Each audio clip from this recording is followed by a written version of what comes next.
देखिए, सीमा हैदर से लगातार पूछताछ की जा रही है। पहले स्थानीय जेवर थाना पुलिस, रबूपुरा थाना पुलिस इससे पूछताछ कर रही थी। उसके बाद अब एटीएस ने कल से कमान संभाली और एटीएस की टीम में उसे लगातार आज दूसरे दिन पूछताछ के लिए लेकर गई है। एक दिन पहले तकरीबन 2:15 बजे के आसपास पुलिस उसे लेकर गई थी एटीएस की टीम में। उसके बाद एटीएस दफ्तर में उसे पूछताछ हुई है। सीमा से जब पूछताछ होती है तो वो पूरे कॉन्फिडेंस से जवाब देती है, लेकिन कई सवाल ऐसे हैं जिसका जवाब एटीएस जानना चाहती है, लेकिन एटीएस को उन जवाबों का इंतजार है जो सीमा से वो पूछना चाहती है। लेकिन सीमा ने हर बार इस चीज को झुटलाया है या फिर वो उन सवालों से बचना चाहती है, और इसी वजह से ये माना जा रहा है कि जो झूठ पकड़ने के लिए एक मशीन लाइट डिटेक्टर टेस्ट और पॉलीग्राफ टेस्ट का इस्तेमाल किया जाता है जांच एजेंसियों के द्वारा, उसका सहारा यहां पर ले सकती है, क्योंकि सीमा अगर झूठ बोल रही है तो उन टेस्ट के जरिए उसे पकड़ा जा सकता है। क्योंकि अब तक कई सवाल ऐसे हैं जिनका जवाब जांच एजेंसियों को चाहिए और सीमा हैदर के जवाब से वो संतुष्ट नहीं है।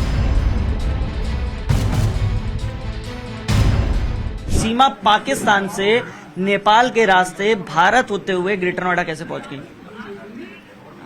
मैं पाकिस्तान से जहाज से आई थी। फ्लाइट थी मेरी, फ्लाइट दुबई की, कनेक्टेड फ्लाइट थी दुबई से काठमांडू। तो वहीं से फिर वेन पकड़ी पोखरा से मैंने बस करके दिल्ली की कराई। 15,000 में हमारी 3 सीट बुक हुई, नेपाली 15,000। वहाँ से दिल्ली की मैंने बुक करी, तो दिल्ली से रास्ते में उन्होंने मुझे उतार दिया। वहाँ जब बॉर्डर पे थी आप तो क्या क्या पूछा गया, क्या क्या जानने की कोशिश की, या जो वहाँ पे मिलिट्री थी, जो सिक्योरिटी फोर्सेस थी, वो क्या जानने की कोशिश की आपसे? पूछा आपसे, कोई बातचीत हुई?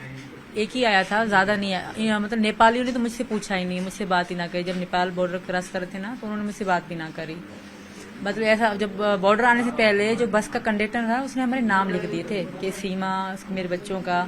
आपने अपने बच्चों के नाम क्या बताए थे? जो हिंदू धर्म है, प्रेम का, राज, परी और मुन्नी। मैंने अपना सीमा और इनका सचिन पति का बताया था।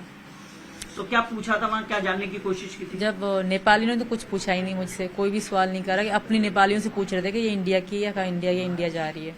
जो इंडिया का एक ही पुलिस ऑफिसर आया था, ओनली एक ही आया था। तो सब अच्छा, बहुत अच्छा था वो।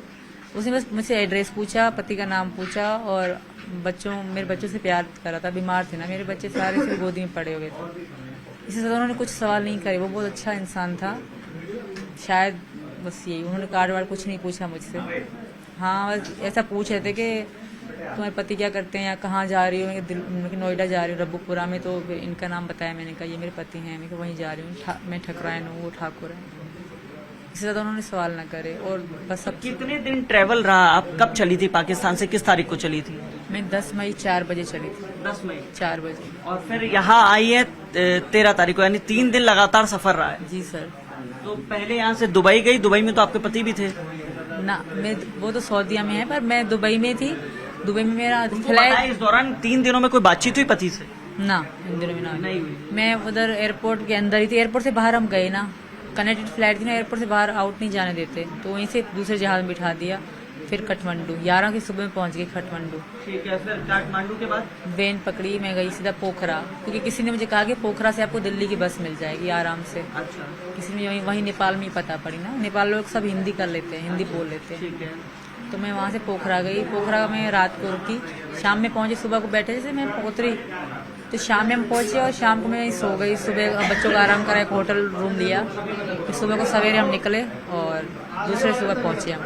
देखिए, अब लगातार एक सवाल और पूछा जा रहा है कि सीमा यहाँ पहुंच गई है, इलीगल वे से पहुंची है, अब यहाँ क्या चाहती है? मैं यहाँ रहना चाहती हूँ, सचिन से शादी करके यहाँ की नागरिकता बनना चाहती हूँ, क्योंकि मैं वापस नहीं जाऊंगी। मैं इनके बगैर रह नहीं सकती, पहली बात। दूसरी बात, अगर गई भी ना तो पाकिस्तान में मुझे वहाँ मार देंगे मेरे घर वाले, क्योंकि हमारे यहाँ ऐसे ही सिस्टम चलता है। जब मुसलमान से अगर कर लेना लव मैरिज और पकड़ा जाए तो उनको मार देते हैं। ये तो हिंदू है और इंडिया का है, तो सब थू तभी करते होंगे मुझ पे, कोई भी खुश ना होता होगा, सब गाली देते होंगे मुझे मुसलमान।